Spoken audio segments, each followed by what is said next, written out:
আসসালামু আলাইকুম। Iqbal timber and furniture পক্ষ থেকে আপনাদেরকে জানাই আন্তরিক শুভেচ্ছা অভিনন্দন। আজকে আপনাদের সামনে নিয়ে আসছি তেঁতুল গাছের খাইটা। তো আসলে এই তেঁতুল গাছের খাইটা দিয়ে কী করেন আসলে অনেকে জানেন না। মূলত এগুলাকে খাইটা বা চপিং বোর্ড বলা হয়। তো এগুলোর মাধ্যমে আসলে কোরবানি গরুর মাংস যেভাবে কাটা হয় সেই জিনিসটা এদের উপরে রাইখাই আপনার ছুরি দিয়া আসলে ধামা দিয়ে এই কাজগুলো করা হয়। যাদের এই ধরনের খাইটা প্রয়োজন হবে আমাদের সাথে সরাসরি যোগাযোগ করবেন, কারণ আমরা তেঁতুল মাছটা মূলত নিজেরাই আমনি আর জয়সর এবং রাঙামাটি থেকে আনি।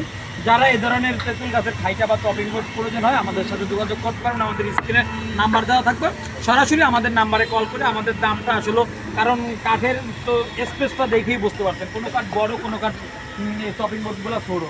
আসলে এইগুলো ফোন করে আমাদের সাথে কম দামটা কম্প্রোমাইজ করে আর কি নিতে হবে। তো যাদের এই ধরনের খাইটা প্রয়োজন হয় অবশ্যই আমাদেরকে ফোন দেবেন এবং আমরা মালগুলো আপনার এই টপিং বোর্ড বা খাইটাগুলো আপনাদের বাসায় আমরা হোম ডেলিভারি দিয়ে থাকবো। কেমন আজকে শপিং বোর্ডগুলো আসলে কামার জন্য যে মিলটা দেখা যায় আমাদের, আমার নিজের ফ্যাক্টরি নিজেদের মিল নিজেরাই আমরা আসলে মূলত